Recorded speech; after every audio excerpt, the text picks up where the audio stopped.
Cet après-midi, nous nous inclinons devant toi pour te dire merci. Nous te disons merci pour ton amour et ta grâce manifestée à notre faveur.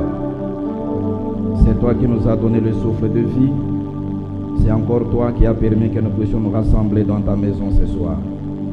Il est dit dans l'Écriture, je suis dans la joie quand on me dit allons dans la maison de l'Éternel. C'est ici le lieu le plus proche du ciel. Et nous sommes dans la joie de nous retrouver dans ta présence ce soir. Nous avons chanté, jubilé pour ta gloire et pour ton honneur. Nous voulons nous asseoir à tes pieds pour entendre tes oracles. Ce soir, Seigneur, tu connais toutes les questions qui ont de nouveau été envoyées et la véritable réponse ne se trouve qu'en toi.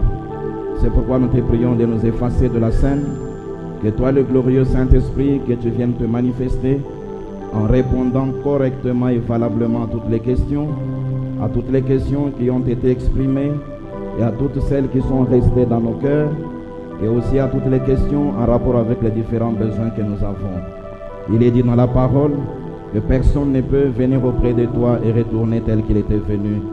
Ce soir, nous te prions de déverser suffisamment de ta grâce pour que celui qui était loin de toi soit rapproché, que le pécheur soit sauvé et que chaque personne malade au milieu de nous trouve sa guérison. Que la grâce de Dieu surabonde et que les êtres humains puissent baigner dans l'océan de ta capacité, dans l'océan de ton amour et de ta miséricorde, dans le nom précieux du Seigneur Jésus-Christ. Amen. Amen. Que le Seigneur vous bénisse. Bwana anibariki. Nous vous saluons ce soir dans le nom précieux du Seigneur Jésus-Christ. Jioni tunamsalimu katika jina la dhamani ya Bwana Yesu Nous Kristo. bénissons le Seigneur qui nous a une fois de plus réunis dans sa maison ce soir. Mara mipya tunambariki Bwana mwenye kutukusanisha mara nyingine nyumbani zake. Nous avons jioni. commencé à répondre aux questions depuis le vendredi passé. Jumapili ilipita tukaanza kujibu kwa maswali. Et ce soir, nous allons essayer d'avancer pour terminer cette série.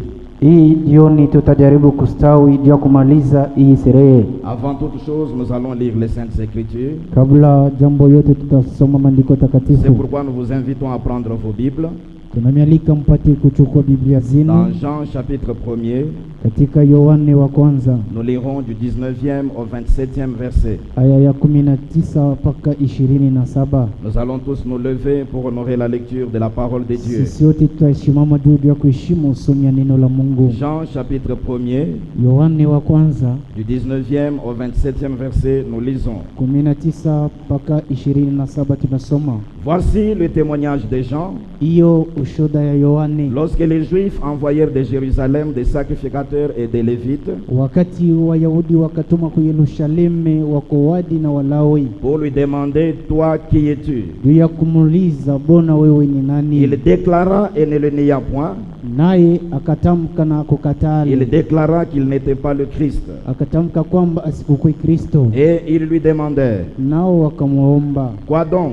nini? Es-tu Élie? Uko Elia? Et il dit, je ne le suis point. Naye akasema sio Elia. Es-tu le prophète? Eti uko Et il mnabii? répondit, non. Naye akadibia Ils lui dirent hapana. alors, Wakamwambia sasa, qui es-tu? uko nani? Afin que nous donnions une réponse à ceux qui nous ont envoyés. Jo tukalete jibu kwa wale walitutuma. Que dis-tu de toi-même? Wewe peke unasema uko nani? Moi, dit-il, Mimi, akasema je suis la Yohane, voix de celui qui crie dans le désert. mimi ni sauti inalalamika katika jangwa, Aplanissez le chemin du Seigneur, mtengeneze barabara ya Bwana. comme a dit Ésaïe le prophète. Vile Isaya nabii anasema, Ceux qui avaient été envoyés étaient des pharisiens. wale walituma walikuwa Wafarisayo. Ils lui firent encore cette question. Wakamswali tena hii swali, Pourquoi donc baptises-tu juu ya nini uko nabatiza si tu n'es pas le Christ, kama una Kristo, ni Élie, ni le prophète? wala mnabii wala Elia? Jean leur répondit, Yohana akawadibia, moi je baptise d'eau, mimi nabatiza kwa maji, mais au milieu de vous il y a quelqu'un que vous ne connaissez pas, lakini katikati zenu kuko mtu mwenye amfamie, qui vient après moi. mwenye atakuja kisha Je ne suis mimi. pas digne de délier la courroie de ses souliers. Mimi sistahili hata kufungula kamba ya vilato Veuillez vous vyake. asseoir. Mwenezi Que le kuketi. Seigneur ajoute des bénédictions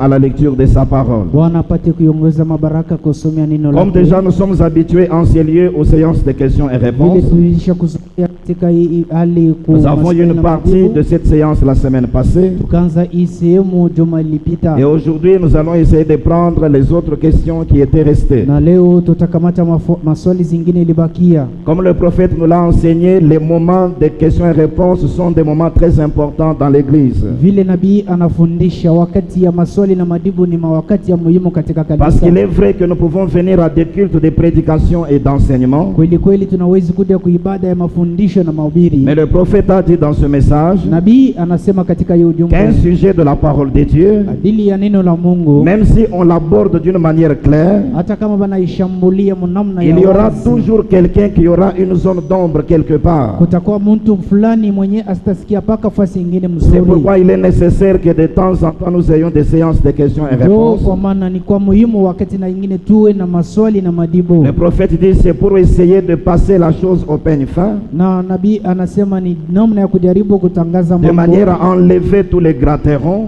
namna ya kuondosha ngiza zote, afin que toute chose puisse marcher correctement et sans juu obstacle. kila kitu kipate kutembea mzuri bila kizuizi. Et vous devez aussi vous rappeler, comme le prophète l'a dit, Unapasha kukumbuka vile nabii anaisema, que les séances de questions et réponses ne sont pas un moment facile pour le prédicateur. hii sehere ya swali na majibu haiko wakati mwepesi ndio mhubiri. Parce qu'il dit c'est le moment où l'auditoire a l'occasion de tirer sur le prédicateur. Ni wakati ambayo maskani nezi kukokota mnabii. Généralement, nous aimons enseigner et apporter la parole par la Kwa prédication. ujumla tunapendaka kubiri na kufundisha, Mais ce n'est pas toujours facile de recevoir les questions et d'y donner des réponses en public na comme ceci. haiko mwepesi kupokea maswali na kuleta majibu katika Mais watu par la wote grâce du hivi. Seigneur, nous essayons de le faire au mieux de notre connaissance. Lakini kwa neema ya Mungu tutajaribu kuifanya kwa usara Et nous yetu, croyons que le Seigneur permet toujours à chacun de nous de saisir quelque chose. na tunaamini ya kwamba Bwana ataruhusia kila mmoja akamate Dans le jambo. texte que nous venons de lire, Jean-Baptiste avait paru sur la terre. Katika maandiko tunatokea kusomea Yohane Les gens Mbatizaji l'ont vu akaonekana apparaître et duniani. il avait commencé à exercer son ministère. Wakati akaonekana akaanza kutumika kazi yake. Et pourtant, c'était un moment où les gens attendaient l'apparition du Messie. Ilikuwa ni wakati watu walikuwa naongoya kuonekana kwa Les gens Masia. savaient que les écritures promises pour cette heure-là devaient être manifestées. Watu walijua kwamba maandiko yenye kuadiwa juu ya ile saa ilipasha Quand ils ont kutimilika. vu Jean-Baptiste apparaître, Wakati bakamwona Yohane Mbatizaji quand ils l'ont kuonekana, vu commencer à exercer son na ministère, kumuona kwanza kutumika kazi yake, c'est comme ça qu'ils avaient été plongés dans la confusion. ndio hivi wakatumbukizwa katika mvuruko. Cet homme est apparu au temps messianique. Huyu mtu anaonekana mwakati ya Il est Masia, en train de prêcher la parole et d'amener les gens dans les baptêmes d'eau. iko nahubiri neno na kuwabatiza watu katika Un maji. courant s'est élevé pour dire que c'était le Messie lui-même. Kundi ingine ikalamuka ndio kusema ni Masia Un anakuja. autre courant disait qu'il était Élie. Kundi ingine ilikuwa nasema ni Un Elia. autre courant disait que c'était le prophète qu'ils attendaient. Kundi ingine ilikuwa nasema ni nabii ule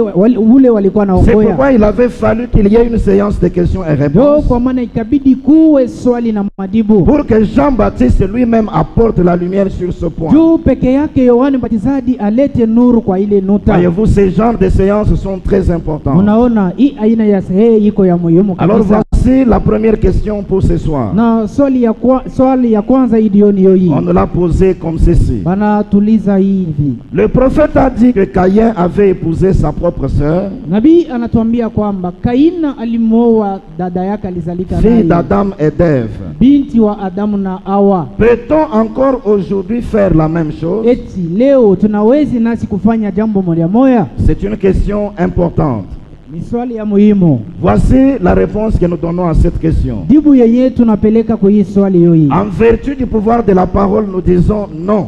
Kwa mamlaka ya sauti ya Mungu tunasema hapana. Aujourd'hui, on ne peut plus se marier dans sa propre famille. Hii masiku tuko hautiwezi kuoa mjamaa yenu. Aujourd'hui, un homme ne peut plus épouser sa propre sœur. Hii masiku mtu asitiwezi kuoa dada yake. Aujourd'hui, un homme ne peut plus se marier dans sa propre parenté. Wala nduku anaolewa na nduku yake. Et nous allons donner 4 raisons fondamentales. Tutamipatia shaba ine ya 4 misingi. raisons que les Saintes Écritures nous donnent Sababu ine ambayo ambayo maandiko takatifu Et ce sont yanatupatia. ces 4 raisons qui nous amènent à répondre par le négatif. Na ile lengo ine ndio itatufikisha mkudibia Pourquoi kukiasi. est-ce qu'aujourd'hui on ne peut pas épouser sa propre sœur Juu biologique? ya nini leo hautawezi kuoa dada yako ulizalika Ou naye? pourquoi aujourd'hui quelqu'un ne peut pas se marier dans sa propre parenté? Wala juu ya nini leo mtu asitawezi kuoa mjamaa yabo? La première raison c'est celle-ci. Lengo ya kwanza ni hii. D'abord, si Caïn avait épousé sa propre sœur, Kwanza kama Kaina alimuoa dada yake, cela était une obligation pour lui. ile ilikuwa kanuni juu yake. Parce qu'en ces temps-là, les femmes ne pouvaient pas venir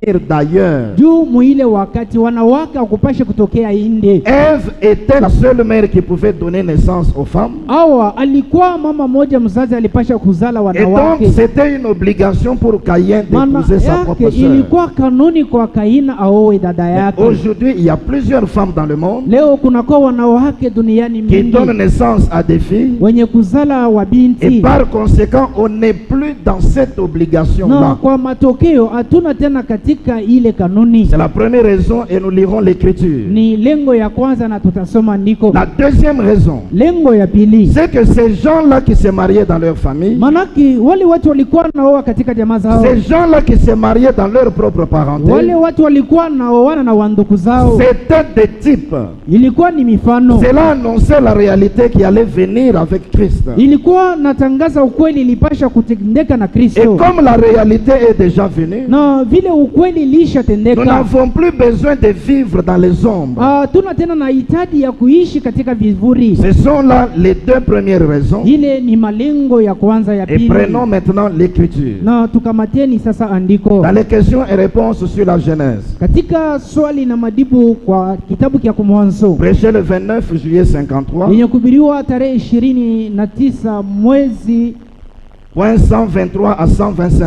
aya 123 mpaka aya 122. Le prophète dit ceci. Nabii anasema hivi: Maintenant revenons à Caïn. sasa turudieni kwa Kaina, Car Ève était la seule femme juu Hawa alikuwa mke mmoja qui avait été créée par Dieu. mwenye akaumbiwa na Mungu. Alors, Sasa si elle n'avait pas eu de fille, kama asikuwe na wabinti, à la mort de cette dernière femme, de la seule femme, mukufa kwa huyu mke, manake Hawa la mke race mmoja, humaine aurait cessé d'exister. kizazi kyote wala watu wakupashe kuwako. Pas vrai?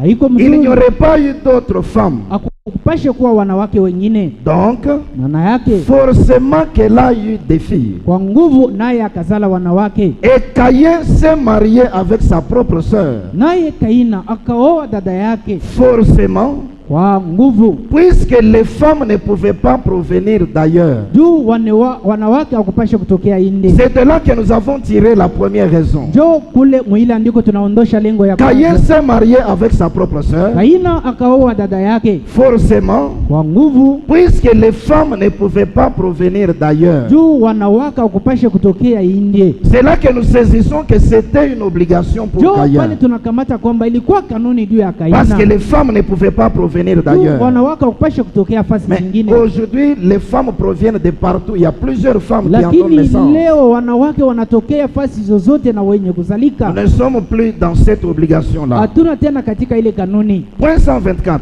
Aya 120. Et à cette époque-là, Na muile wakati il était légal et légitime de le faire. ilikuwa haki kufanya kile kintu, Même dans le cas d'Abraham hata mumambo ya et Ibrahimu, même jusqu'à Isaac. hata paka ku Isaki. Isaac s'est marié avec sa cousine Germaine. Isaki akaoa ndugu yake Germaine. Parce que si vous suivez l'histoire de la Bible dans la Genèse, Ifuatirishe historia ya Biblia katika Mwanzo, vous allez voir qu'Abraham lui-même, mtaona Ibrahimu yepeke quand il s'est marié, wakati akaoa, il a épousé Sarah, yeye akaoa Sara qui était la fille de son père, mwenye alikuwa binti wa baba mais yake, seulement ils avaient deux mères différentes. lakini balikuwa benye kuachana kwa mama. Au moment où Isaac aussi devait se marier, Mu wakati Isaki naye alipasha kuoa, il est allé épouser toujours dans sa famille. akaenda kuoa paka mjamaa yabo. C'était la même généalogie, c'était la même famille. Ilikuwa ni kizazi moja wala jamaa moja. Ici, il parle encore d'Abraham, il dit, Hapa anasemezea kuhusu Ibrahimu, ils anasema étaient nés de mères différentes, walikuwa wenye kuzalikwa na wamama wenye mais du kuachana, même père. lakini na baba moja. Le germe provient du sexe masculin. Mbeko inatokea kwa mume.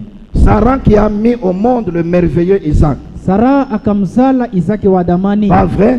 Haiko Il kweli? n'y avait personne sur terre en ce temps-là. Akukwe muntu pa dunia mwile wakati. Toutes ces choses étaient des types Vile vitu vyote bilikuwa ni qui bimvuri. montraient que 3 points. Bilikuwa naonesha nota tatu. Nous y voilà, mon frère. Si bale pale wandugu. Isaac, Rebecca Isaki na Rebeka est un type de l'église. walikuwa ni mfano ya kanisa. Et Isaac est un type de l'épouse Na de Christ. Isaki alikuwa mfano ya bibi harusi wa Kristo. Pas vrai? Haiko kweli? Il faut qu'il soit parent par le sang. Inabidi awe baba kupitia Dis lamu. alléluia, amen. Haleluya, amina. Parent par le sang. Baba mzazi kupitia C'est damu. par cette lecture que nous avons tiré nos 2 premières leçons. Ni kupitia ile somo mbili tunatosha lengo mbili ya La kwanza. première chose, Kitu kia kwanza, en ce temps-là pour Caïn, c'était une obligation. mwile wakati juu ya Kaina ilikuwa ni Et lazimisho, pour les autres comme Isaac na watu wengine kama Isaki et Rebecca, na Rebeka, eux, c'était des types.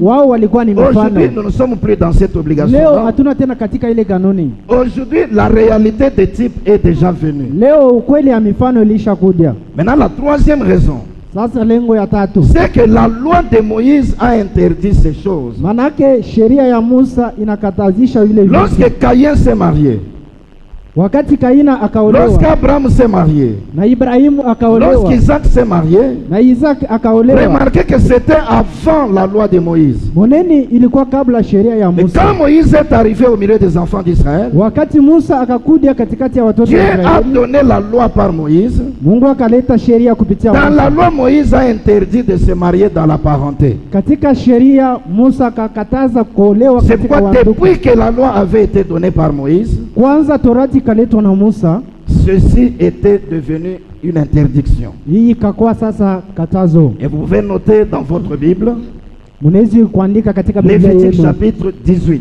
Walawi 18. Vous allez lire tous les chapitres Mutasoma sura et yote vous verrez que parmi les interdictions que Dieu place, na mutaona kwamba katika makanuni Mungu il y anatia a aussi le fait d'aller prendre pour femme quelqu'un de sa propre parenté. kuko tena kukataza kwenda kuoa ndugu yako wa jamaa Comme moja. la loi a déjà été donnée, Vile sheria ilisha kuletwa, on ne peut plus le faire. hawezi tena kuifanya. La quatrième raison Lengo ya ine, est que pendant tout ce temps-là, Dieu avait permis la chose mwile wakati Mungu akaruhusia ijambo, parce que le sang de la race humaine n'avait pas encore perdu sa force. juu lamu ya mwanadamu ilikuwa yapotesha nguvu Mais zao. aujourd'hui, le sang a perdu sa force. Lakini leo damu inapotesha nguvu. Le sang de la race humaine a perdu de sa force. Damu ya wanadamu inapoteza nguvu Si zao. les gens se marient comme cela, Kama watu wanaolewa vile, il y aura des malformations et autres. kutakuwa kuzalika mbaya na vitu Dans les vingine. questions-réponses sur les Hébreux, 3e partie, Katika swali na majibu kwa Ebrania sura ya 3 prêché le 6 octobre 57, yenye kuhubiriwa tarehe ya 6 mwezi ya Oktoba mwaka point 1957, 585 aya 585 jusqu'à 587. mpaka 587. Écoutons les prophètes. Usikilizeni nabii. Donc, Manake la seule personne que Caïn ait pu prendre mtu mmoja mwenye Kaina alipasha ou kuoa ait pu épouser, wala alipasha kuoa, c'était sa propre sœur obligatoirement, ilikuwa ni dada yake kwa kanuni, forcément. kwa nguvu. En effet, Ukusema il n'y avait qu'un homme et qu'une femme kulikuwa mpaka mke na mume dont il pouvait être issu. yenye kule walipasha kutokea. Vous voyez? Unaona, Et il a fallu qu'il épouse sa propre sœur. na ikabidi aowe dada yake alizalika naye, Or ça, lakini ile c'était légal en ce temps-là. ilikuwa ni jambo mwile wakati. Isaac a épousé sa propre cousine germaine de même sang, Isaki akaoa ndugu yake Germaine wa damu moja, Rebecca.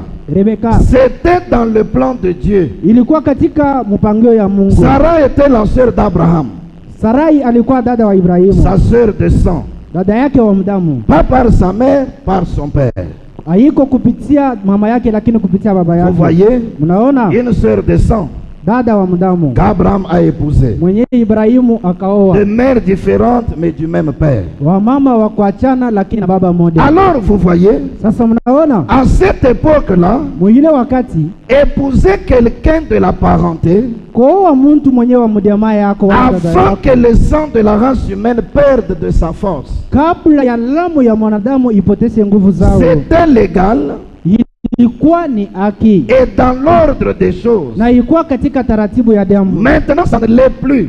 Leo abinako. C'est ici que se trouve la raison. Ni hapa jope kwa sababu. Alors vous voyez, Sasa munaona à cette époque-là, mwile wakati épouser quelqu'un de la parenté, huwa mtu wa mjamaa yako na kwani vilikuwa ni halali. la deuxième raison, Sababu ya en pili, ce temps-là c'était valable ile wakati ilikuwezekana parce que Dieu constituait les types et les hommes. kwani Mungu anaanza kutunga mifano na Dans bingine. la troisième raison, Sasa sababu ya en tatu, ce temps-là, la loi de Moïse ne l'avait pas encore interdit. ile wakati sheria ya Musa haikukataze kamwe. La quatrième raison, Sababu ya ine, en ce temps-là, ile wakati le sang de la race humaine n'avait pas encore perdu de sa force. damu ya mtu haikupotesha nguvu. C'est pourquoi c'était légal et dans l'ordre des choses. Ndio kwa maana ilikuwa ni halali na utaribu wa vitu. Maintenant, nous ne sommes plus censés le faire. Sasa leo hatuwezi kutenda kile kitu. Je pense que la réponse est claire pour chacun de nous. Ninawazia sema jibu kwa waziwazi. Prenons la deuxième question. Tuchukue swali ya pili. Veuillez nous expliquer Utufasilie la différence entre le Saint-Esprit ou le baptême du Saint-Esprit utofauti kuangaliana na Roho Mtakatifu au ubatizo wa maji et la nouvelle naissance. na kuzarika kupya. Et qu'est-ce qui précède l'autre? Ni kinini kitenda kumbela kingine? On a le baptême du Saint-Esprit, Tuko na batizo wa Roho on Mtakatifu, a la nouvelle naissance. hapa peko uzarika kupya. On nous demande d'expliquer la différence entre les deux Banatulomba tufasilie ile mambo et de montrer ce qui vient avant l'autre. na kuonesha kile kinatangulia kingine. Je crois que nous avons déjà enseigné cela clairement ici. Ninawazia plusieurs sema fois. tushakufundisha hapa waziwazi. Voici ce que nous devons retenir. Tazama kile tutashika. Le prophète nous a enseigné ceci, Nabii anatufundisha hivi, que la nouvelle naissance, asema kuzarika kupya c'est un processus qui a 3 étapes. ni maendeleo ile, kuna matuo tatu. Je reprends. Mina nzulule. Le prophète enseigne Nabii anafundisha que la kwa nouvelle naissance, kuzarika kupya c'est un processus qui a 3 étapes. ni mafundisho ili kuna namna tatu. La première étape de la nouvelle naissance, Kituo cha kwanza cha kuzarika c'est la kupya justification ni par la foi. kusabia haki kupitia damu. La deuxième étape de la nouvelle naissance, Kituo cha pili cha kuzarika c'est la kupya sanctification. ni koshoa, Maintenant, la troisième étape na kipindi cha tatu de la nouvelle naissance, ya kuzarika kupya c'est ce qu'on appelle le baptême du Saint-Esprit. ni kile tu kunaitwa ubatizo wa Roho Mtakatifu. C'est que la différence entre ces deux notions Ni kusema machanisho kwa vile vitu est viwili, que le baptême du Saint-Esprit ni kusema ubatizo wa Roho Mtakatifu est une étape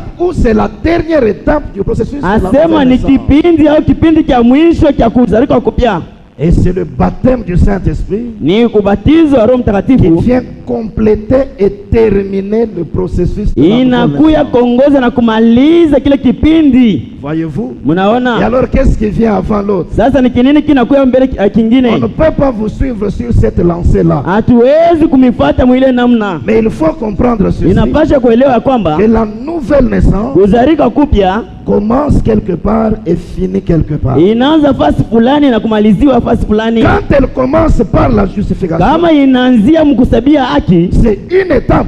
ni kipindi, C'est la première étape. ni kipindi cha À kwanza. ce moment-là, vous êtes seulement justifié, Pa ile fashi ni kusema wewe kusabia paka mais haki. le baptême du Saint-Esprit n'est pas encore venu. Sasa ubatizo wa Roho Mtakatifu hayafika Puis kamwe. votre nouvelle naissance va évoluer Wakati ile kuzaliwa kwako kupya vers la kutendelea deuxième étape, kufika kipindi cha qui pili, est celle de la sanctification. ile inakuwa ya kuoshwa. À ce moment-là, vous êtes sanctifié, Pa ile fashi unisha mais kutakasiwa, vous n'avez pas encore reçu le baptême du Saint-Esprit. bale uyapokea ubatizo wa Roho Mtakatifu. Puis enfin, le Saint-Esprit vient, Kisha yo Roho Mtakatifu il inakuja complète et termine le processus qui avait déjà commencé. inajaza kile kintu na kumaliza ile kipindi kilikuwa kisha Je kwanza. pense que c'est aussi clair pour chacun de nous. Mimi nawazia sema ni waziwazi tena kupitia umoja wetu. La troisième question. Swali ya tatu, J'ai des membres de la famille mimi kuna memba ya jamaa zangu, que je voudrais voir être sauvés. mimi napenda kubaona wao waokolewe. Mais chaque fois que je les invite à l'église Wakati zote nikawalika kanisani, ou que je leur parle du message, wakati ile nabenenea au kupitia ujumbe, ils s'opposent toujours. beko nenda kinyume paka. Que puis-je faire pour les amener à croire? Mimi nitafanya nini kwani nibafikishe baamini? C'est très important. Ni kia muhimu. J'ai des membres de la famille Mimi kuna na memba ya jamaa zangu, que je voudrais voir être sauvés. mimi napenda kubaona waokolewe. Mais chaque fois que je les invite à l'église, Wakati zote nikawalika ou kanisani que je leur parle du message,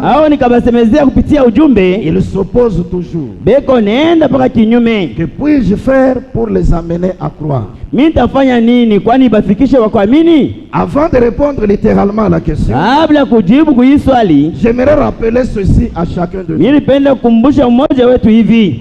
Le salut n'a pas été réservé à tout le monde. Wokovu haikuitiwa juu ya mtu Le wote. salut, on le reçoit par prédestination. Wokovu tuku naipokea kupitia kutangulisha Tout le kujuika. monde ne sera pas sauvé. Mtu wote hataokolewa kamwe. Seuls ceux qui ont été prédestinés, Baka baale batangulishwa kuchakula. seuls les élus de Dieu Baka wateule wa Mungu parviendront au salut. ndio bale batafika kwa wokovu. Une autre chose Kitu kingine, est que même si la personne a été prédestinée au hata salut, mtu alikuwa shakuchakuliwa mwanzo, rappelez-vous que chaque personne mukumbukeni ya kwamba mtu wote ne viendra qu'au temps que Dieu avait fixé pour qu'elle vienne. atakuya mpaka wakati ile Mungu alikuwa shakutia sema yeye atamini. Prenons Jean chapitre 6, Tuchukue Yohane sura ya 6 verset 37. kiingilio cha 37. Jésus a dit ceci dans la Bible. Yesu anasema hivi Biblia, Tout ce que le Père me donne viendront à moi. kwa wote wale babeko na daya watakuja kwangu, Et je ne mettrai pas dehors celui qui vient à na moi. mitatia hata mmoja nje. Pas tous les hommes de façon générale, Haina watu wote mjumla, mais tous ceux que le Père me donne. ni kusema bote wale babangu ananipa. Dans chaque âge, Jésus se manifeste. Kizazi kyote Yesu À anajioneshaka travers le messager ou le prophète de cet kupitia âge-là, nabii ule Mungu atatia, par le message qui est proclamé dans cet kupitia âge-là. ujumbe ile atahubiri, Le message de chaque âge. ile mjumbe ya kizazi C'est kyote ça Jésus dans cet âge-là. nijue Yesu mkile kizazi, Et Jésus lui-même na Yesu ye se peke manifeste ou se présente dans chaque âge atajionesha mkizazi kyote à travers le messager ou le prophète qui est suscité. kupitia nabii wa ile wakati. Maintenant, dans chaque âge, il y a des gens qu'on lui donne. Sasa kizazi kyote kuku watu wale watamupa. Dieu avait déjà prédestiné Mungu alikuwa ashakubatayarisha un certain nombre de gens pour chaque âge. bwingi fulani bwa kizazi Et kyote. dans leur âge respectif, Sasa mwi kizazi ces gens-là viendront à leur Jésus. wale bantu watakuya mwile Branham dit wakati. le reflet qui est manifesté dans ces jours-là. Nabii anasema ile ono alionyesha mwile Tous wakati, ceux que le Père me donne viendront à moi. wote wale baba nanipa watakuja kwangu. Ceux qu'il avait prévu pour l'âge de Paul Bale alikuwa ashatayarisha juu ya kizazi cha Paulo, étaient allés à lui barenda kwa Paulo selon la forme qu'il avait prise dans kufatana cet na âge. umbo ile alioneshwa. Et ceux qu'il avait prévu pour cet âge Na bale alitayarisha mwii kizazi viennent aussi un à un à lui, beko nakuja moja kwa moja kwake, faire la forme dans laquelle il s'est manifesté. muumbo ile anaronesha. Donc les élus ne seront pas perdus. Ni kusema wateule watapotea kamwe, Aucun d'eux ne se perdra. hata mmoja atapotea, Ils viendront tous, batakuja bote, mais c'est lakini chacun au temps fixé. mmoja mwakati ile yenye kujulika. Exposé de cet âge de l'église, Maelezo ya miakati 7 ya à la kanisa, page 144. korosa 153. Le prophète dit ceci. Nabii anasema hivi Selon Romains 4:16, kufatana wa Romo 4:16, nous voyons que Dieu a donné une promesse, unaona ya kwamba Mungu aliadia certaine à toutes. asema mmoja kwa wote, Il a donné une promesse certaine à toute la sémence d'Abraham. analeta malako ya kweli kwa kizazi kyote. Et Paul se met lui-même Na Paulo anatia ye peke avec tous les croyants na waamini wote sous ce titre, bale benye kuitia mundina, parce qu'il dit kwani anasema Abraham, notre père à tous.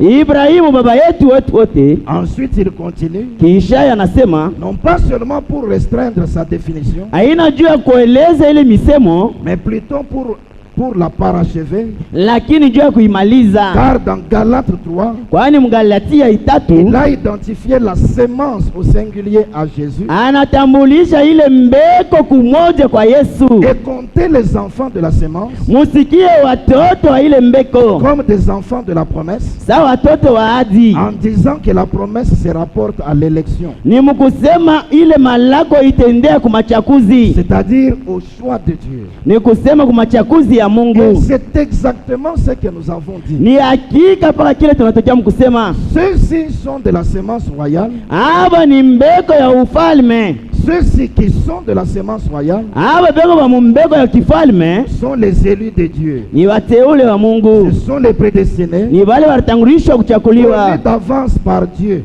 bale Mungu alikuwa kubatia kumwanzo qui étaient dans la pensée de Dieu. na barikuya muwazo ya Mungu, Ils étaient de ses pensées. barikuya mawazo yake. En langage bien clair, Mukusema kwa waziwazi, la véritable épouse de Christ bibi wa harusi wa kweli wa Bwana Yesu Kristo était dans la pensée de Dieu éternellement, alikuya muwazo ya Mungu tangu bien milele, qu'elle n'ait pas été exprimée, hata vile alikukuya yenye kuoneshiwa, tant que chacun n'était pas apparu, kwa sababu hata mmoja shikuwa shakuonekana au temps fixé, wakati yenye kujulika, désigné pour lui. mwenye kuchakuliwa kwa Je ne Mungu. sais pas si on comprend la lecture. Mishi ya semu nasikia ile misemo, Tous ces gens qui forment l'épouse wale bantu bote banachunga bibi wa harusi étaient d'abord dans la pensée éternelle de kwa Dieu. mwanzo walikuwa muwazo ya milele ya Mungu. Dieu les avait prédestinés au Mungu salut. alikuwa shakubatangulisha, Chacun d'eux devait venir dans son âge. mmoja wote alikuwa kuya mkizazi Mais kyake, pour qu'ils apparaissent, kwani wao le uonekane. prophète montre ici Ndio kama nabii que anasema pa chacun est apparu ase mmoja anaonekana au temps fixé, musiku wa wakati ile désigné kujulikana pour lui. yenye kuchakula juu yake. Voyez-vous, Munaona, quelqu'un d'autre peut être un élu. mtu mmoja anaweza kuwa mteule, Vous faites tout ce que vous pouvez, il ne vient pas. unaweza kufanya vyote bila unapenda kufanya. Le fait que jusque-là quelqu'un n'est pas venu Tendo ya kusema paka na hapa mtu ne ashakuya signifie pas qu'il n'a pas été élu. aionesha sema yashi kuchakuliwe. Peut-être que son temps n'est pas encore arrivé. Saa zingine wakati yake hayajulikana. Ça, c'est d'abord la connaissance que nous devons avoir. Hapa ni kujua kule tunapenda mbele kupokea. C'est là aussi, mes frères et sœurs, Pale napo ndugu na dada, qu'aujourd'hui, même dans le message, leo hata mjumbe nous avons beaucoup de rebelles au milieu de nous. tuko na batoto bantomoji ba mingi Des miongoni gens qui mwetu, n'ont aucune considération pour la bantu parole de bala Dieu. bana tena ulizo moja wa Des gens qui Mungu. ne vivent pas selon la parole de Bantu Dieu. bale beko naishi kufatana na kinyume, Parce que nous les avons forcés à être au milieu kwani de nous. sisi tukawatia nguvu, kwani wakuwe miongoni mwetu. Nous avons les groupes des enfants, des frères. Huku na nkundi ya watoto wa banduku, Parce que toi, tu es dans le message. kwa sababu wewe kumujumbe Tu obliges à tous les enfants de venir dans une église. unaambia batoto bote bakuye na woku ujumbe. Non, tu es mon cousin, Oh, huku mtoto wa tu es dadangu, ma soeur. huku ya Pour dadangu, vivre chez moi, tu dois être dans mon église. jua kuishi huku kwangu paka unaingia mkanisa angu, Pour que je paye la scolarité, jua mimi kukulipia masomo tu dois être dans mon église. inapasha kwa mkanisa angu. Cet homme-là Ule mutu et cette femme-là na ule mama viennent à la parole banakuya kuneno pour gagner un certain juu intérêt. ya auprès de Dieu. kupata faida kidogo ya mule Mais Dieu jamaa, ne les a jamais appelés lakini individuellement. Mungu ashabaita kama kumoja. C'est pourquoi nous avons tous ces dégâts aujourd'hui au milieu. Toka de nous. mambo tuko na machafuko mingi miongoni mwetu. Dieu n'a pas prédestiné tout le monde au salut. Mungu ashikutangulishe bote kuokovu, Ne forçons pas les gens à venir. tusiondeshe bantu kunguvu. Laissons Dieu convaincre chacun. Tuache Mungu atie nguvu mumoyo wa Laissons mwa Dieu moja. amener chacun Tuache Mungu alete muntu au temps fixé et désigné pour lui. muile wakati yenye kujulikana na kuchakula juu Ne yake. perdons jamais de vue cette connaissance. Tusipoteshe kamwe moyo muile mambo. Maintenant, revenons à la question.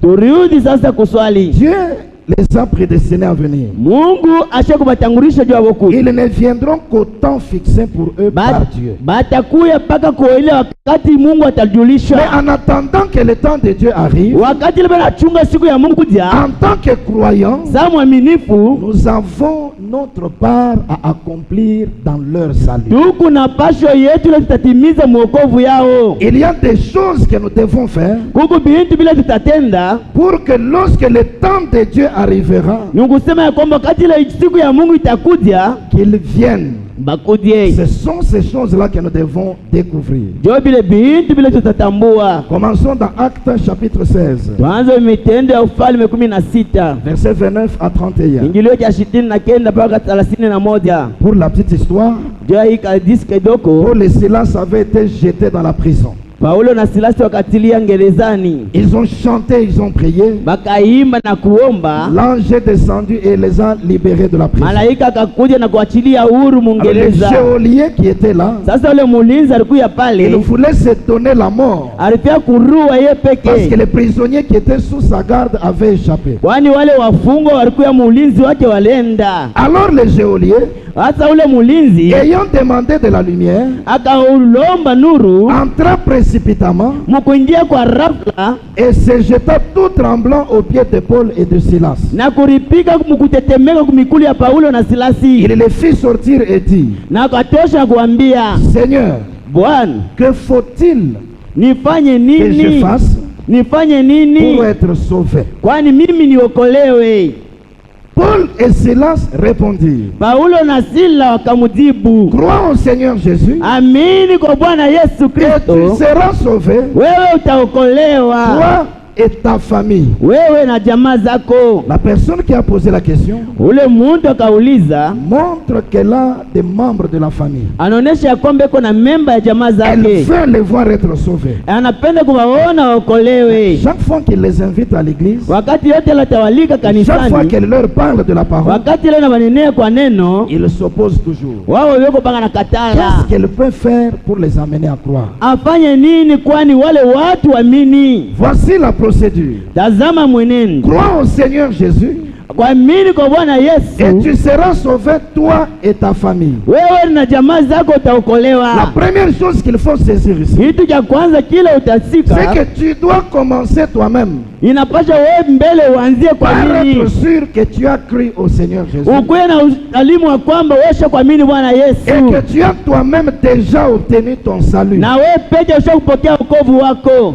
Avant de chercher à voir l'autre être sauvé, Mbele ya kuenda kuona wengine waokolewe, sois d'abord toi-même sûr de ton salut. ukuye wewe peke ya kwamba wewe ushakuokolewa. Parce que dans Matthieu chapitre 7, Kwani Mathayo sura ya 7 verset 3 à 5, ingilio cha 3 mpaka cha 5, Jésus a dit, Yesu anasema, avant de voir la paille qui est dans l'œil de ton frère, kabla ya kona kariani murincho ndugu yako, commence par voir la poutre qui est dans le tien. anzia mbele kona kimuchi kile kikumu yako rincho. Avant de chercher à enlever la paille qui est dans son œil, Kabla ya kutosha kariani kale kiko murincho mwingine, commence par enlever la poutre qui est dans le tien. anzia mbele kutosha kimuchi kile kikumu yako rincho. Toi-même qui veux voir quelqu'un d'autre être sauvé, Wewe unapenda kuona mtu mwingine aokolewe, es-tu déjà sauvé toi-même? ushakokolewa wewe Toi mweke. qui veux le voir croire la parole de Dieu, Unapenda baba bobe amini neno ya kati, as-tu déjà réellement cru la parole de Dieu? wewe ushakuamini ile neno.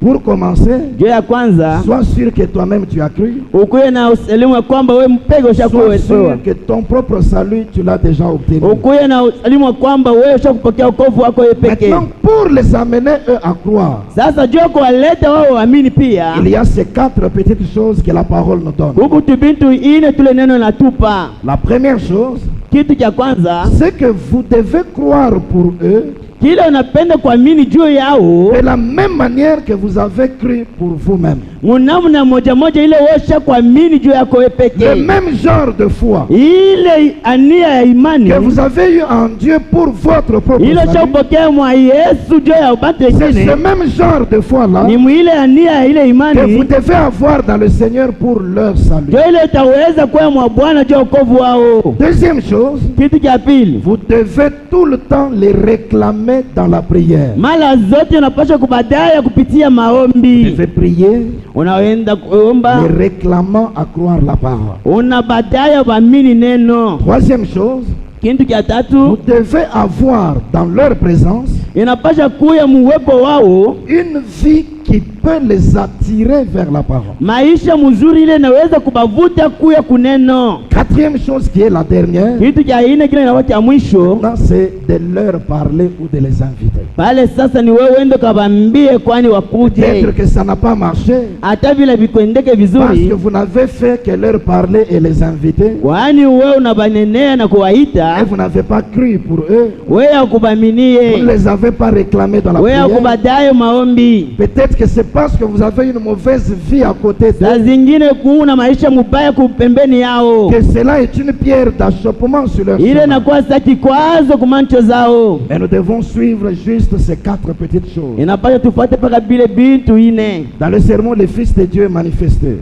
Mumahubiri mwana wa muntu mwenye kuoneshwa, Le Fils de Dieu manifesté. mwana wa Mungu mwenye kuoneshwa, Prêché le 18 mai 60. yenye kubiri mtarehe 18 mwezi wa 5 mwaka 60. Point 17, il dit ceci. Ingilio ya 17 anasema hivi. Paul a dit aux Romains, Paulo anaambia wa Kuroma, il a dit, akawaambia, crois au Seigneur Jésus-Christ amini kwa Bwana Yesu Kristo et tu seras sauvé toi et ta famille. na wewe na jamaa yako utaokolewa. Si vous avez assez de foi Kama huku na imani ya mingi pour croire à votre propre salut, jua kuaminia kwa wokovu wako peke, ayez assez de foi. ukuye tena na imani ya mingi, Peu importe combien ce garçon ou cette fille peut être rebelle, abizuru atele mtoto eko mwanaramu munamuna kani, ils vont être sauvés de tout. ye ataokolewa munamuna zote. Voyez-vous, Munaona par quel moyen? munamuna kani? Si vous avez assez de foi. Kama wewe huku na imani ya mingi. Je reprends la lecture. Mina nzula kusoma. Si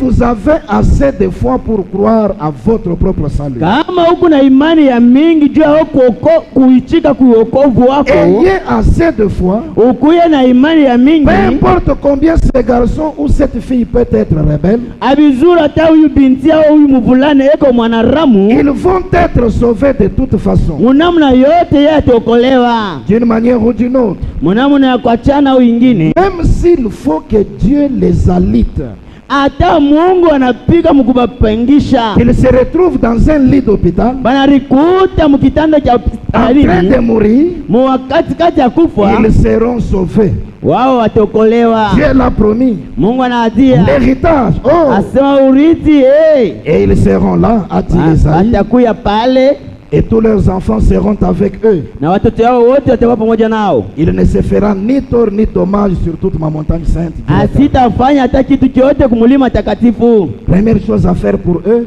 Kitu ya kwanza kubatendea, avoir assez de foi. kuya na imani ya De mingi. même qu'on a cru pour notre propre salut, Vile ushakuaminia jua ukovu wako nous peke, pouvons avoir la même foi pour le leur. na wewe utakuwa na imani ya mingi juu Et yao. ici, le prophète ajoute un élément important. Hapa nabii anaongoza kitu cha muhimu. Même s'il faut que Dieu les alite, Hata anafika se Mungu wabateswe, qu'ils se retrouvent dans un lit d'hôpital. banarikuta mukitanda cha wagonjwa. Voyez, Munaona Billy Paul était prédestiné au salut. Billy Paul alikuya juu ya Mais wokovu. pendant une certaine période, Wakati moja il s'était mis à se méconduire. akaanza kujongoza Il vibaya, fumait et faisait toutes ces akaanza choses. kufuta na kufanya vitu Mais le vingine. prophète avait en Dieu le même genre de foi. Nabii alikuya ndani ya Mungu ile ania ya Dieu a imani. alité ce jeune garçon. Mungu akaweka ule mtu Quand il s'est mmoja, retrouvé mourant, wakati anakuta katika il njia a ya dit, mauti, amenez-moi frère Branham. anasema unitie ndugu Branham, Je veux mettre ma vie en ordre pour mimi mon napasha Seigneur. kuweka maisha yangu mutaratibu. Voyez-vous, Munaona, nous devons commencer par avoir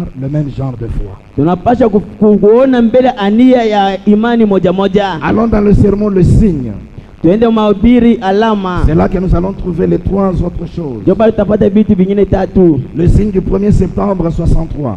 Alama yenye kubiri tarehe moja mwezi wa 12 mwaka 63, À partir du point 362. mukingilio kya 362. Vous pouvez aller jusqu'à 375. Tutenda paka 365. Et nous allons prendre les points importants. Tutachukua manuta ya muhimu.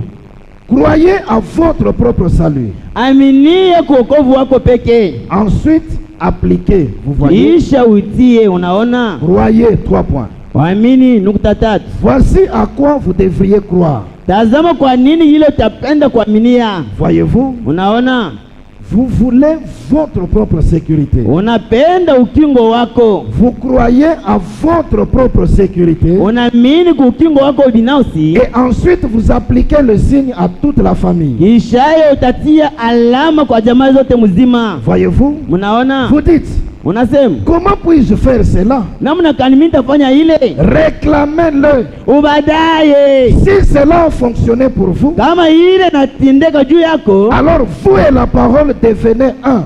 wewe na neno utakuja Dis kimoja. Amen, amen. Amina. Voyez-vous? Munaona? Voyez-vous? Munaona? Il agira pour l'un comme pour l'autre. Watatenda juu ya umoja sa mwingine. Vous et la parole êtes un.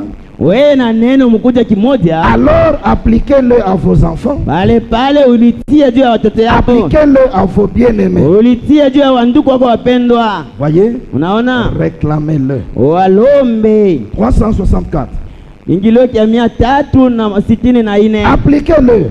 Uitie. Dites, Kusema, Seigneur, Bwana, je vais chercher mon fils. mimi napenda kutafuta mwanangu. Je vais chercher ma fille. Mimi napenda kutafuta binti Je wangu. vais, le verbe aller.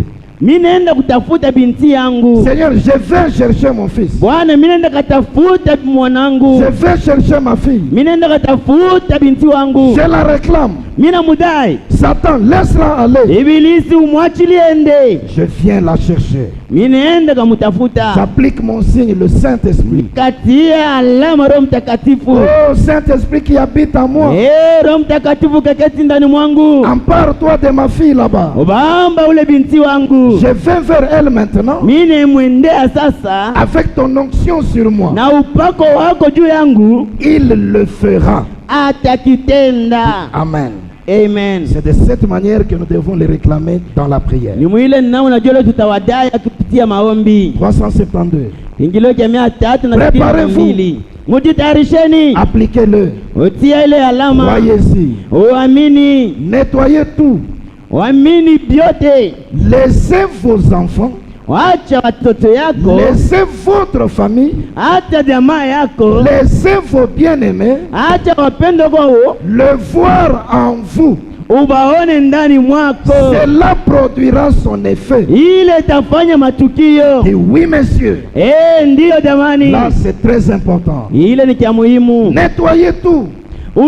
Uchampisha byote. Laissez vos enfants. Acha watoto wako. Laissez votre famille. Acha jamaa yako. Laissez vos bien-aimés. Acha wapendo wako Le voir en vous. ubaone ndani mwako. C'est ça. Ni hivi. Cela produira son effet. Ile tatua matukio. Oui, messieurs. Ni ndio jamani. Parfois, c'est parce que nous qui nous disons croyants, nous vivons mal. Saa zingine ni kwa sisi tunasema waaminifu tunaishi mubaya. Et ces gens-là que nous voulons être sauvés. Na wale watu tunapenda sasa Quand okolewe. ils voient que nous qui sommes dans la parole, nous vivons mal. Wakati ile wanaona sasa sisi tuko muneno tunaishi mibaya. La parole ne peut pas les attirer. Neno haiwezi kubavuta. Et ils ne peuvent pas répondre valablement à notre Haiwezi invitation. kubajibuya kweli kweli kuile maombi zao. Par notre vie, Kupitia maisha zetu. laissons-les le voir en nous. Tubaache tubaone ndani Et mwetu. cela produira son effet. Ile tatosha matukio ya kweli. 373. Ingilio ya 363. Ensuite, appliquez-le. Ishayo uitie. Appliquez le signe dans la prière. Tia ile ishara maombi. Avec sérieux.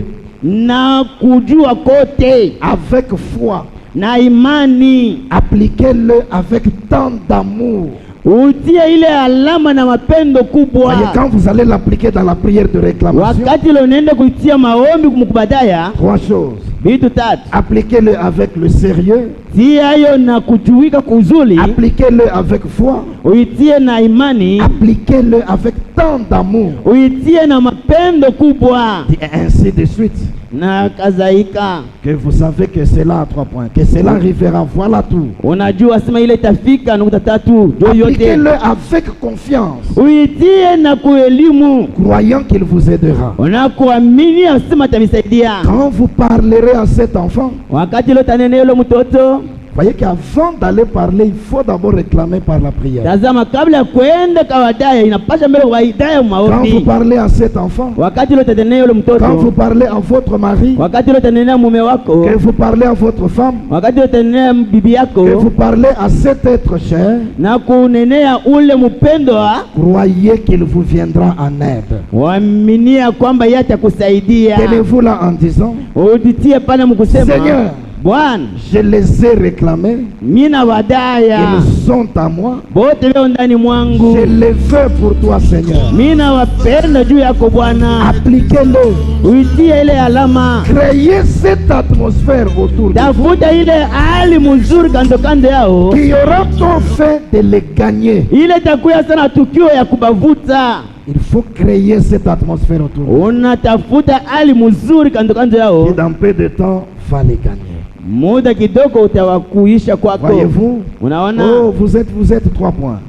muko nukta tatu. Si vous avez le signe, Kama uko na ishara, vous créez un esprit autour de vous, utatafuta roho mzuri kando kando une yako, puissance uwezo qui fait que lorsque vous marchez, itafanya kwamba wakati leo les unatembea gens savent que vous êtes chrétien. bantu bajua ya kwamba uko mwaminifu, Ils aiment vous entendre leur dire quelque chose. banapenda kukusikia useme kitu kimoja, Ils croient votre parole. banaamini neno lako, Ils s'accrochent à ce que vous dites. weko naishika kubile unasema. Voyez-vous? Unaona, C'est ça. ni hivi. Appliquez le signe.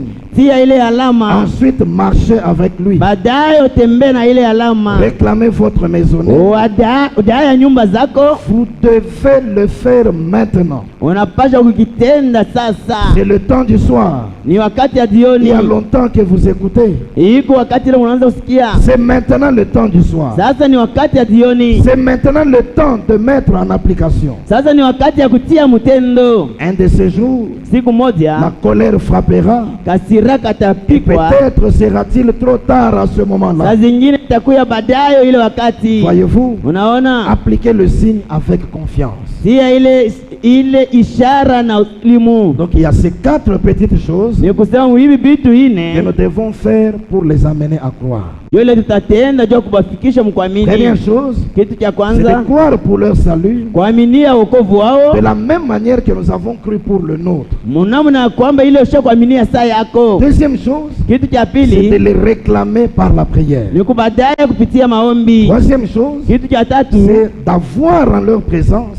ni kuya muwepo wao, une vie qui peut les attirer. maisha ile inaweza kubakokota. Vous savez, le prophète dit, Mnajua nabii anasema quand les croyants vivent comme le monde, kama baaminifu benaishi saa cela dunia, devient la plus grosse pierre d'achoppement ile inakuya sa kiribwa cha qui kikwazo empêche kabisa, le monde à se kile convertir. kina wazuri asema dunia ishukubadie. Et le prophète a fait une grande déclaration. Na nabii anasema misemo kubwa, Il a dit, si tous ceux qui confessent le nom de Jésus anasema kwa wote wale wako nataja jina ya Yesu menaient exactement la vie chrétienne, na wako naishi maisha ya il Kikristo, dit ce monde anasema hii dunia allait se convertir dans les 24 heures qui suivent. ilija kubadilika musiku moja ile nafuata. Le problème, c'est notre vie. Mambo ni maisha Quel yetu. genre de vie avons-nous parmi les Maisha païens? kani ile tuku nayo, Quel genre de vie avons-nous devant ces gens-là? maisha kani ile tuku nayo mbele ya wale watu, Ayons une vie qui peut les attirer. kuya na maisha ile inaweza Et la kubakokota. quatrième chose, c'est de Kitu leur cha parler ine ni kubanenea ou de les inviter. na kuwaalikwa. Et comme ils ont vu le signe vivre en nous, Vile beko naona ile ishara iko naishi ndani le mwetu, prophète vient de dire qu'ils veulent d'abord nous entendre leur dire quelque chose. nabii anasema banapenda sisi tuwanenee kitu fulani, Ils vont croire notre parole. batamini neno letu. C'est comme cela que nous devons procéder. Ndio namna ile unapaswa kuendelea. La quatrième question. Swali ya ine, Avec beaucoup de divergences que nous avons aujourd'hui na machanisho ya mingi ile tuko nayo leo dans les églises du message, mu makanisa ya ujumbe, qu'est-ce qui peut réellement nous assurer que le ciel nous appartient? ni kinini kile kinaweza kutuonesha sema mbingu ni yetu? Beaucoup de divergences. Mambo ya mingi, machanisho ya mingi, Celui-ci croit ceci, huyu anaamini hiki, l'autre croit autre chose opposée à ce que celui-ci huyu na yeye croit. anaamini binti vyenye kwenda kinyume na hiki, huyu Alors le anaamini. frère veut savoir, Na ndugu anapenda kujua qu'est-ce qui peut réellement nous assurer kinini kile kinaweza kutuonesha que le ciel nous appartient? asema mbingu ni yetu. Voici. Tazama, Le ciel ne nous appartient pas à cause de nos doctrines. Mbingu haina yetu kufuatana na mahubiri zetu au mafundisho. Nous n'irons pas au ciel à cause de nos doctrines. Hatutenda kumbingu kufuatana na mafundisho. Mais il n'y a qu'une seule chose Kuku paka kitu kimoja qui pourra faire que tu entres au ciel. ile itafanya sasa uingie mbinguni. Et c'est ça la réponse à la question. Jo ile jibu kuswali. Lisons les prophètes. Tusomeni nabii. Dans le sermon de la seconde venue du Seigneur, Mumahubiri kuja kwa pili kwa Bwana Yesu. prêché le 17 avril 57. Yenye kuhubiri mtarehe 17 mwezi wa 4 mwaka 57. Point 79, il dit ceci. Ingilio 79 anasema hivi. Maintenant, écoutez bien. Sasa musikie vizuri. Vous aussi, vous écoutez bien. Na mwe pia mnasikia vizuri. Maintenant, écoutez bien. Sasa musikie vizuri. Un homme ou une femme Mtu hata mwanamke ne peut jamais aller au ciel asitenda kamwe mbinguni sans être né de nouveau. kama shazariko kupya. La chose, c'est la nouvelle naissance. Kintu ni kuzarika kupya. Maintenant, écoutez bien. Sasa musikie vizuri. Un homme ou une femme Mtu mwanaume au mama ne peut jamais aller au ciel asitenda kamwe mbinguni sans être né de nouveau. kama shazarika kupya. Pour moi, Juu yangu c'est-à-dire pour le prophète, ninabidi anasema ce n'est pas yake. parce que vous avez parlé en langue, Aina jo unasema muluga que vous avez crié, au unalalamika que vous avez dansé, au ou unacheza parce que vous fréquentez l'église. au jo kunaingia kanisa kila Non, siku. c'est seulement les membres de telle église. Hapana, mie miko memba ile kanisa. Donc si tu veux aller au ciel, il faut fréquenter telle église. Na wewe kama unapenda kwenda mbingu ingia kwa ile Ce kanisa. n'est pas ça, Haina monsieur. vile, ni bongo Pas bwana. parce que vous fréquentez l'église Hata vile unakuwa mkanisa que vous êtes assidu, huku na kumoyo que kabisa vous portez l'insigne de votre loyauté. na unavala picha ya nabii. Ces choses sont très bonnes. Hivi vitu ni vizuri. Mais ce n'est pas cela. Haina vile. Oh, frères et sœurs, Ndugu na dada, appartenir à une église, c'est une bonne chose. huya mkanisa fulani ni kitu kiema. Être assidu, c'est une bonne chose. Huya na bidii ni kitu Parler en kiema. langue, c'est merveilleux. Kusema mulugha ni vya thamani. Prier et danser, c'est une bonne chose. Kuomba na kucheza ni vitu bima Porter vizuri. le signe de notre loyauté, Kuvala picha ya kanisa c'est zetu une bonne chose. ni vitu vizuri. Mais ce n'est pas ça Aina qui ile te fera entrer au ciel. kitakuingisha kumbingu. Pour entrer, il faut la nouvelle naissance. Juu ya kuingia kumbingu inapaswa kuzalika Et kupya. ces choses sont très bonnes. Hivi vitu viko vizuri. Mais ce n'est pas cela. Aina vile Il faut absolument inapasha hakika qu'il y ait une relation qui vous unit, kukuye mahusiano ile na miambatisha Christ et vous, Kristo na wewe jusqu'à ce que vous soyez un.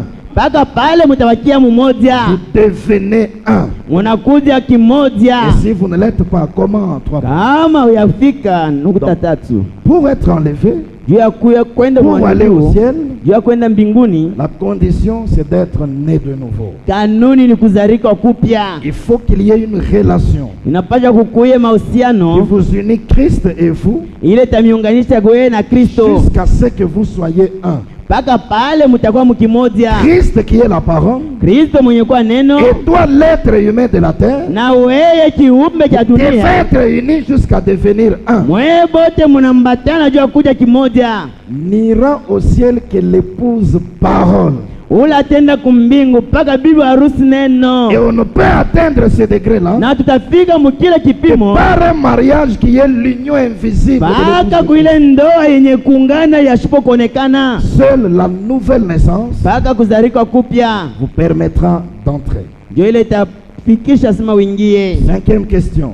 Swali ya tano, Si j'accepte n'importe quelle doctrine, kama mimi naichika mahubiri zote, mais si j'ai un bon cœur kama mimi kuna roho yangu mzuri et une bonne vie chrétienne, na maisha mzuri ya Kikristo, irai-je au ciel? mimi nitaenda mbinguni?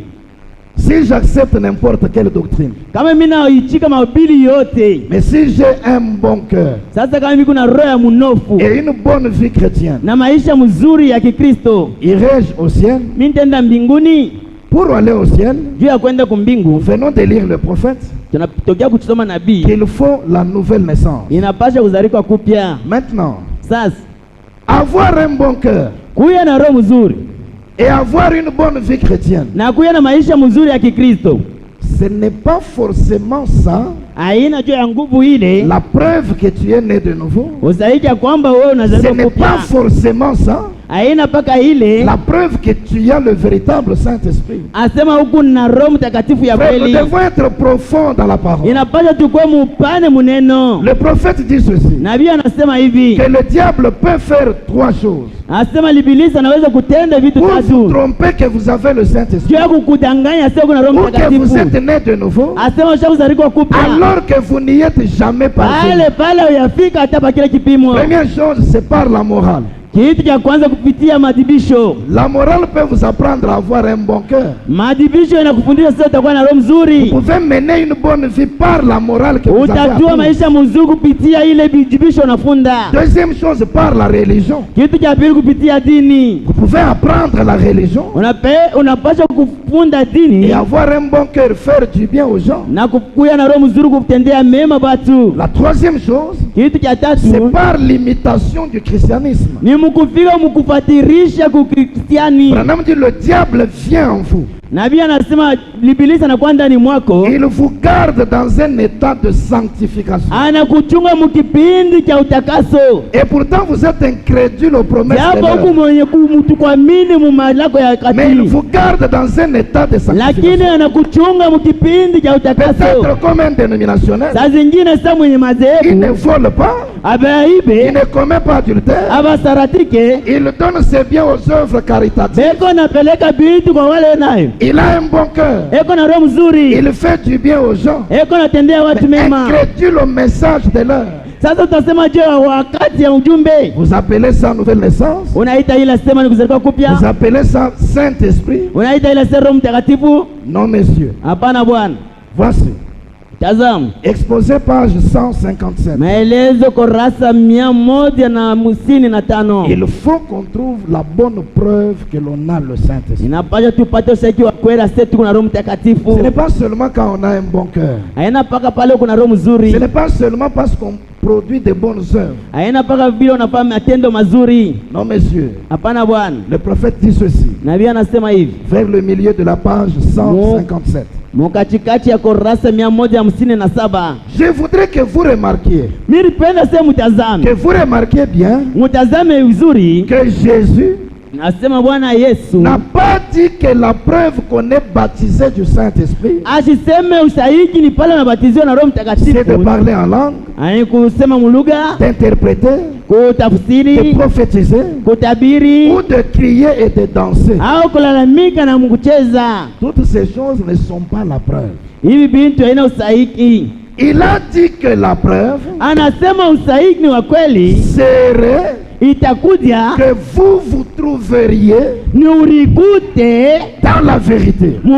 ukweli, Vous vous trouveriez dans la parole de Dieu pour votre âge. urikute muneno la Mungu ya wakati yako. La preuve consiste à recevoir cette parole. Usahihi ya kukubeba hii neno. C'est par là que nous commençons, mes frères. Kwa pale tutaanzia wanduku. La preuve Usahihi est que vous vous trouveriez dans la vérité. ni kusema wewe urikute muwaki, Vous vous trouveriez urikute dans la parole de Dieu pour votre âge. muneno la Mungu mu wakati yako. Voici.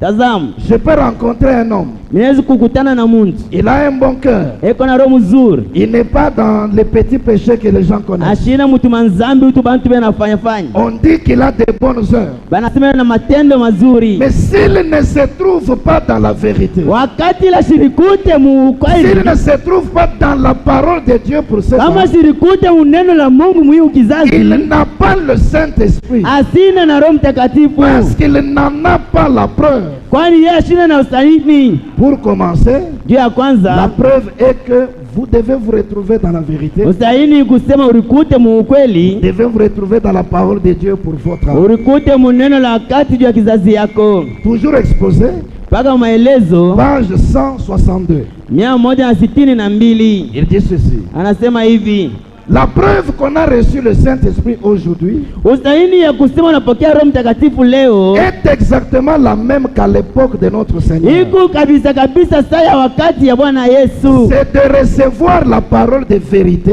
ni kupokea neno ya ukweli pour les jours où l'on vit.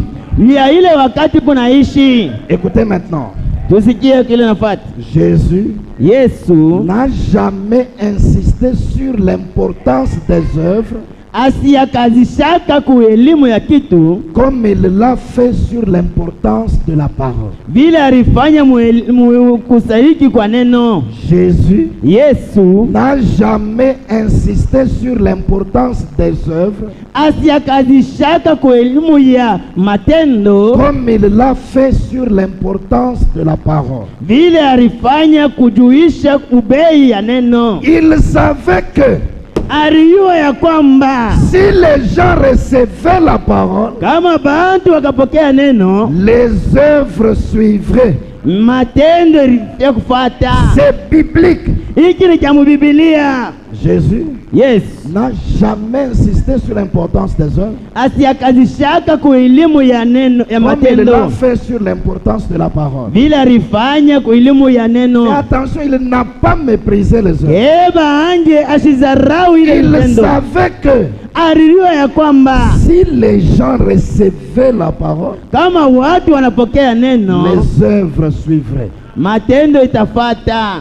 Ton bon cœur Roho yako mzuri et tes bonnes œuvres, na matendo yako mzuri tu dois les manifester unapasha kuionesha en étant dans la vérité, mukuye muukweli, en étant dans la parole de Dieu pour les jours où tu vis. mukuye muneno ya Mungu wakati ile kunaishi. C'est au-delà des œuvres, mes frères. Ni juu ya matendo nduku. Voyez-vous? Unaona? Et maintenant, Na sasa le problème c'est celui-ci. mambo ni hii Frère, nduku, j'ai le Saint-Esprit. miko na Roho Mtakatifu. Mais quand on me présente une autre portion de l'écriture, Wakati ile wanaonyesha sehemu ingine ya miandiko, je dis non, je ne crois pas ça. mimi nasema pana, hivi C'est mishaminie. la preuve que ce n'est pas le Saint-Esprit. Ile inaonyesha sema una na Roho Parce que Mtakatifu. si c'était le Saint-Esprit, Kama ilikuwa ni Roho Mtakatifu, il allait recevoir l'autre portion de la parole. alitia kupokea ile sehemu ya neno. Hein, nous sommes en train d'avancer. Tuko nesonga mbele. Quelqu'un dit j'ai le Saint-Esprit, Mtu anasema mimi na Roho Mtakatifu, mais on lui donne l'écriture. banamupa miandiko. Le prophète dit Nabii anasema la manifestation de l'Esprit de Dieu dans la chair kuonekana kwa Roho ya Mungu pitia mwili est en train d'enlever une épouse. iko nenda kunyangula bibi harusi.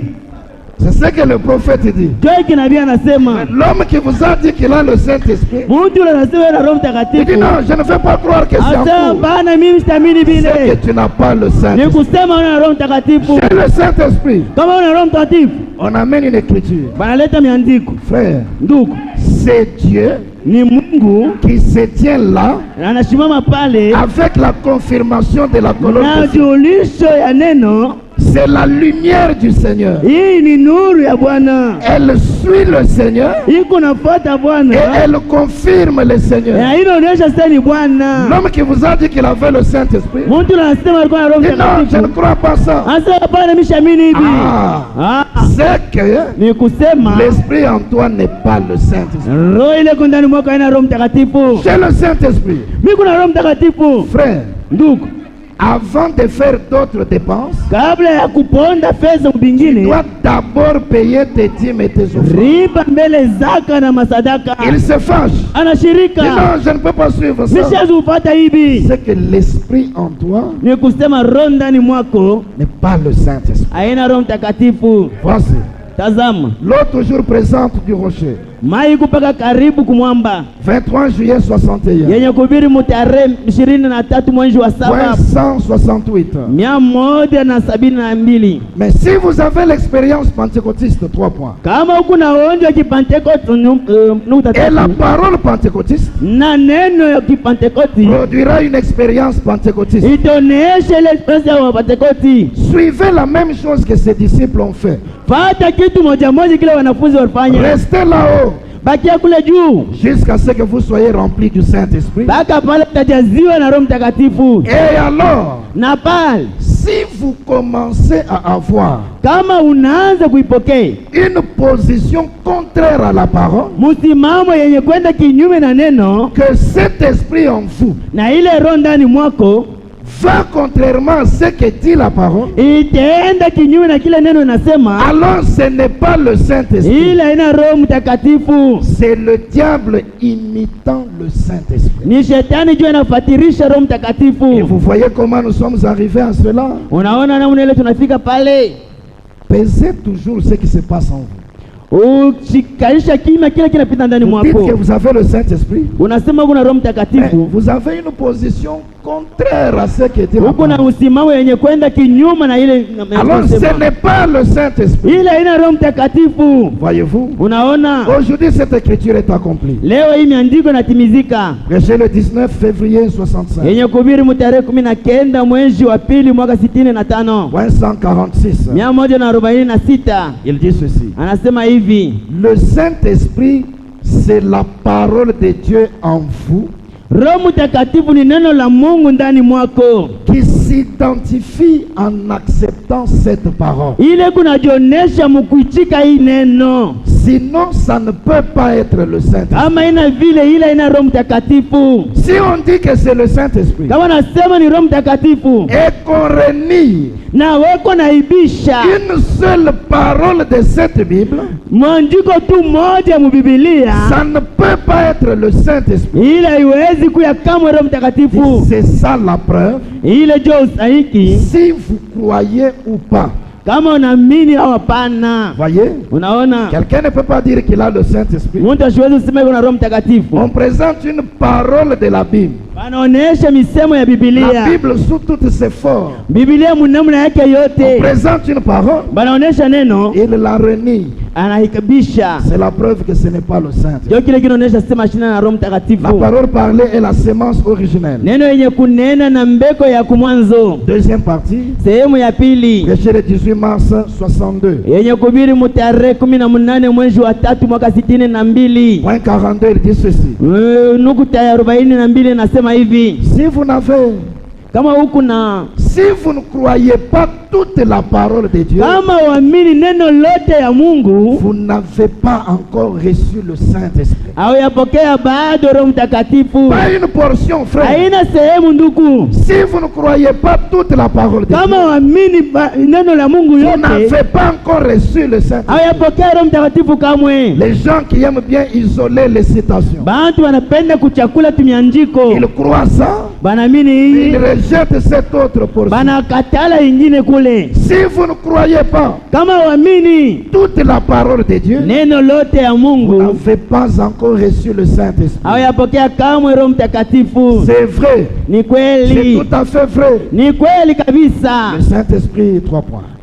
Roho Mtakatifu nukta tatu. Quand vous entendez la parole Kama unashikia neno et que le Saint-Esprit na Roho Mtakatifu ne vous conduit pas à elle, aikongoze kwa Roho Mtakatifu, c'est qu'il y a un autre esprit en vous ni kusema kuku roho ingine ndani mwako qui vous en tient éloigné. ile inakuchofesha mbari. Donc, Ni kusema l'esprit que vous avez en vous n'est pas le Saint-Esprit. roho ile uko nayo ndani mwako haina Roho Mtakatifu. Oh oui, Ema, ndio c'est possible que vous n'ayez pas la connaissance de toute la parole de Dieu. binawezekana ujue maneno lote ya neno. Mais vous pouvez recevoir le Saint-Esprit. Unaweza pokea Roho Le Mtakatifu. Saint-Esprit se nourrit de la parole. Roho Mtakatifu inakuraka neno. Il grandit en vous par la parole comme le prophète le dit. Eko nakomea ndani mwenu kupitia neno vile nabii anasema. Quelque chose vous ne le connaissiez pas. Kitu kila ujui. Maintenant on vient vous le présenter. Banakuya sasa kukuonesha nayo. Non frère, Ndugu, Jésus fait ces 3 choses Yesu anafanya bibi vitu tatu pendant qu'il descend. wakati ile kona chuka. La première chose, quand il commence à descendre, Kitu cha kwanza wakati anaanza kuchuka, Branham dit la première chose qu'il fait quand il commence à descendre, nabii anasema kitu cha kwanza kile anafanya wakati ile kona chuka c'est un cri de commandement. ni lalamiko ya amri. Ensuite, Kishayo la voix de l'archange. kishayo ni mulilio ya malaika kubwa. Enfin, la trompette. Mwishayo Voyez-vous, mulilio. Unaona, tu ne connaissais pas les choses sous cet angle. aujue bintu muinamna Mais on vient de te donner l'écriture. hapa, banakupa miandiko. Si ce que tu as, c'est le Saint-Esprit, Kama kile huku nacho ni Roho comme Mtakatifu, c'est la vérité, vile ni ukweli, le Saint-Esprit te conduira vers la vérité. Roho Mtakatifu itakuongoza kuhaki. Mais si l'Esprit en toi refuse l'écriture, Kama roho ndani mwako inakatala ile pour nyandiko, s'attacher à l'interprétation qu'un homme avait donnée, ndio ya kwenda kambatana na matafsiri ile mtu alipeleka. Branham dit ce qu'il y a en vous, Ndugu Branham asema kile kiko ndani un mwako autre esprit qui vous tient éloigné de la ni vérité. roho ingine inakutia mbali na ukweli. Et donc l'esprit que vous avez en Ni vous kusema ile roho iko ndani mwako n'est pas le Saint-Esprit. haina Roho Mtakatifu. Pourquoi je suis contre la religion organisée? Kwa nini miko kinyume na hii dini yenye kutungwa? Prêché le 11 novembre Yenye 61. kuhubiri tarehe 11 mwezi wa 11 mwaka 62. Point 138. Nukta 157. Quand on est né de nouveau d'en haut, Wakati ile tunazarikwa kupya kule, alors on vit pour les choses d'en haut.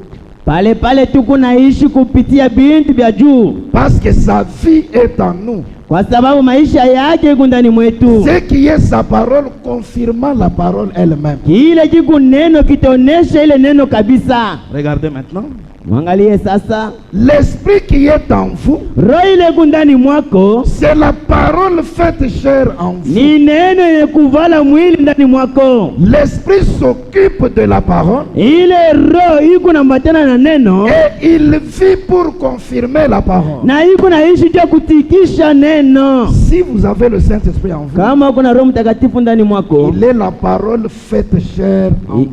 ile ni neno yenye kuvala mwili ndani mwako.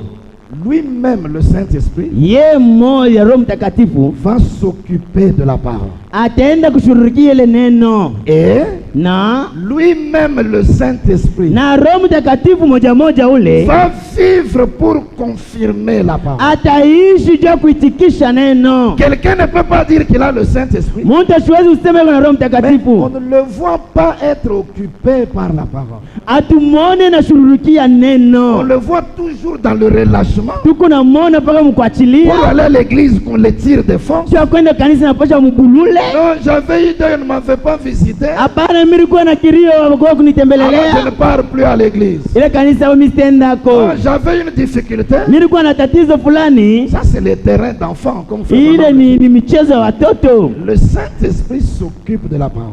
Roho Mtakatifu inashughulikia On est en neno, train de prêcher la parole. beko na ubiri neno, Lui est en train de bavarder à l'extérieur. yeko kule ng'ambo ya njia kona fama kelele. Le Saint-Esprit s'occupe de la parole.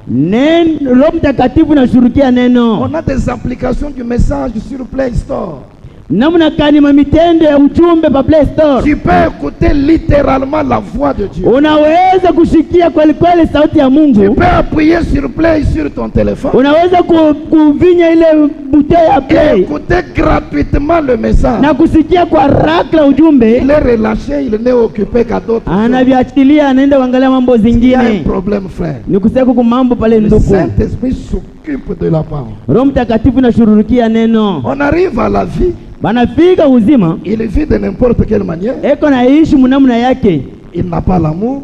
ashina na mapendo, Il ne fait pas du bien aux gens. ashitendee bantu Il mema, ne paye pas ses dîmes et ses offrandes. ashiripe zaka zake na Il n'est pas mapendo, assidu à l'église. ashina na bidii Il mukanisa, n'honore pas la parole. asheshimie neno la Mungu, Il vit en cachette dans la souillure. ena kuja enda mumuficho mubuchafu. L'esprit qui produit ce genre de vie en vous n'est pas le Saint-Esprit. Ni kusema ile roho inaleta vile bintu ndani mwako, haina Roho Mtakatifu. Donc si nous rassemblons toutes ces écritures, Kama tunaweka ile miandiko yote quelle est pamoja, la preuve? ni usanini kani Premièrement, vous devez être dans la parole de votre jour. ya kwanza kuwe muneno ya wakati yako, Et quand vous êtes dans la parole de votre jour, na kama muneno ya wakati zako vous croyez toute la parole. utamini neno lote Et le mzima, Saint-Esprit vous conduit toujours vers la vérité. na Roho Mtakatifu itakuongoza mpaka kuukweli. Et enfin, on voit les œuvres de la parole être manifestées. Mwisho tutaona sasa ile tendo ile neno Le itaoneshwa, Saint-Esprit lui-même vivant pour confirmer la parole. ile Roho Mtakatifu itaishi yeye peke yake kuonesha neno. Si c'est comme ça, Kama ni hivi, c'est que l'esprit qui est en vous, c'est le Saint-Esprit. ni kusema ile roho ndani mwako ni Roho Et Mtakatifu. si vous l'avez comme cela, Kama unayo vile, alors il ne vous gardera pas dans une fausse doctrine parce qu'il vous conduira vers la vérité. pale asitamiacha mafundisho ya bongo, kwani atamiongoza kuwaki. Et le prophète dit dans Soif, Na nabii anasema mkiu, il dit le Saint-Esprit en vous Roho Mtakatifu ndani mwako est un sens pour protéger votre âme. asema ni onjo juu ya kukinga nafsi zako. Il dit dès que le prédicateur Anasema wakati ile mhubiri insère quelque chose qui n'est pas de la parole, anaingisha kakintu fulani kana ka muneno, Branham dit le Saint-Esprit en vous ndugu Branham anasema Roho Mtakatifu ndani commence à mwako faire comme une alarme dans votre cœur. itaanza kulia mule ndani mwako, Et en vous-même il vous dit, na mule ndani mwako nakwambia éloignez-vous de cela. enda mbali na C'est bile, la voie de la mort. ile ni njia ya mauti, Un sens qui protège votre. ile usikilikwe na kukinga. Mais comment vous, n'importe quelle fausse doctrine qui s'élève, vous embrassez? Sasa wewe na mafundisho yote ile napita hata bongo inakubamba, Revérifiez à l'origine, mon frère. chunguza vile bintu, Revérifiez à l'origine, ma soeur. chunguza mwanzo ya vile bintu. Dada, Permettez que je termine cette dernière question, la 6e. muniruhusu niishe hii swali ya 6. Inaangalia kuja kwa pili, inaangalia juu ya kuja kwa pili. Il s'agit de la seconde venue. Inaangalia mambo ya kuja kwa pili. A-t-elle déjà eu lieu? Ishakuja?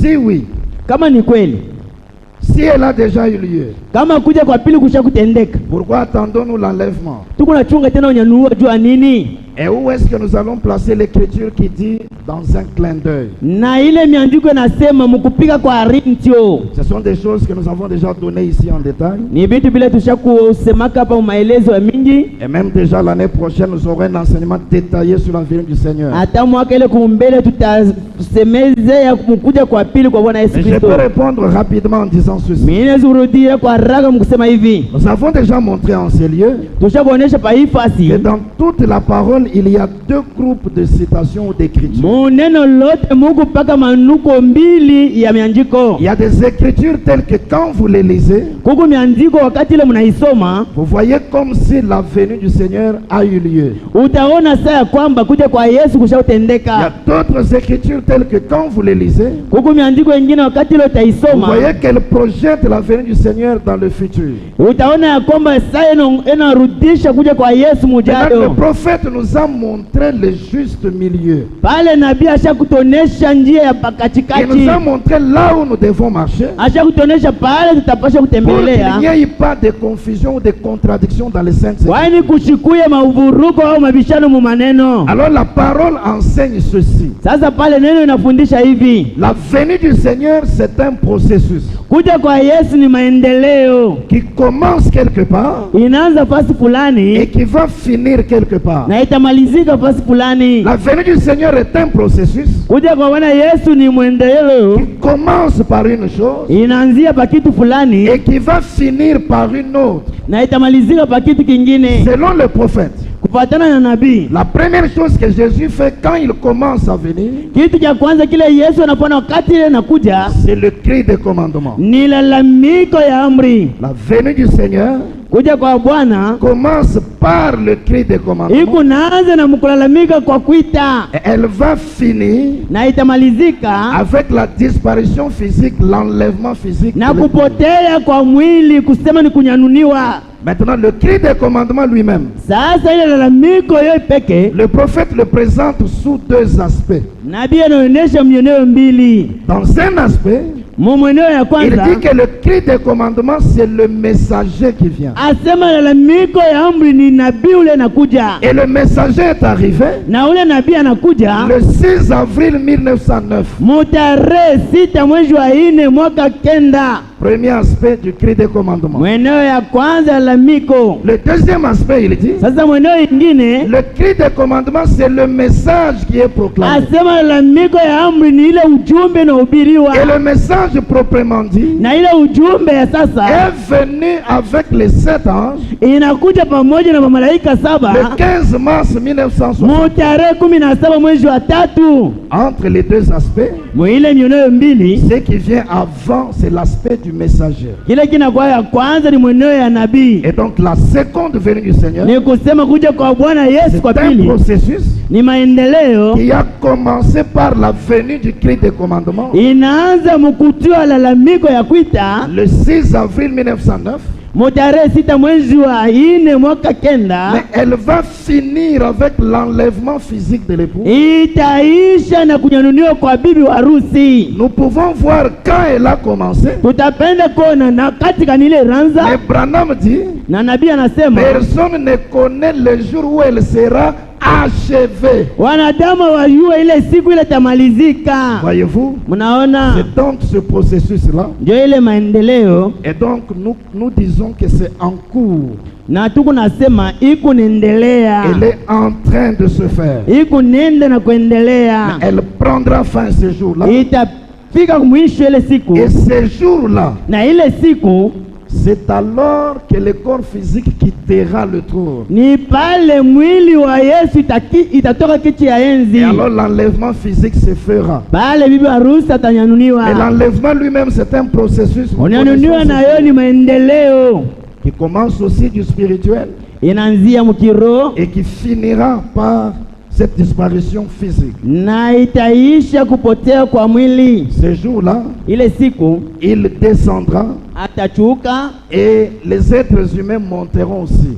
na wanadamu pia watapanda. Maintenant, ça se fera en un clin d'œil. Pale itapiga ni mkupiga kwa C'est rincho, là que vous devez placer cette écriture. ndio pale utatia ile ndiko. Et quand le prophète interprète cela, Kwa wakati ile nabii anafasilia ile, il dit, ça anasema sera exactement itakuya kabisa kabisa le temps que vous prenez pour cligner votre œil. yule wakati ule utachukua jua kupika rincho, C'est ce jour-là que cette écriture-là s'accomplira. ndio ile siku ile miandiko itatimizia. Je crois que chacun de nous a saisi la chose. Mimi naamini ya kwamba mmoja wetu anashika kitu, Et nous nous arrêtons par là pour aujourd'hui. na tunasimamisia pale juu ya leo Et pour cette série de questions-réponses, nous nous arrêtons par ici. ya hii makanisa ya maswali na majibu, tunasimamia hapa, Et le vendredi, le Seigneur voulant, nous entrerons dans d'autres choses. na kama vinapendeza Mungu mkastano tutengia vitu vingine. Que la grâce du Seigneur repose sur chacun de nous. Neema ya Bwana ivitie pamoja mmoja wetu, Et que le Seigneur bénisse chacun de nous pour ce soir. na Bwana abariki mmoja wetu juu ya jioni leo. Nous allons nous lever pour adorer le Seigneur. Tutasimama juu ya kuabudu Bwana, On va nous donner un cantique.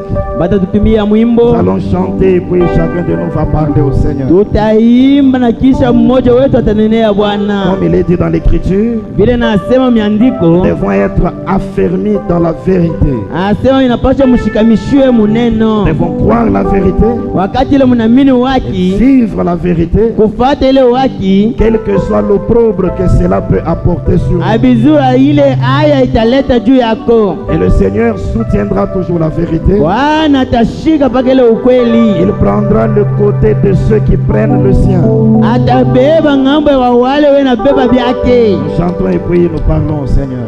Tuimbeni kisha tunenee Bwana.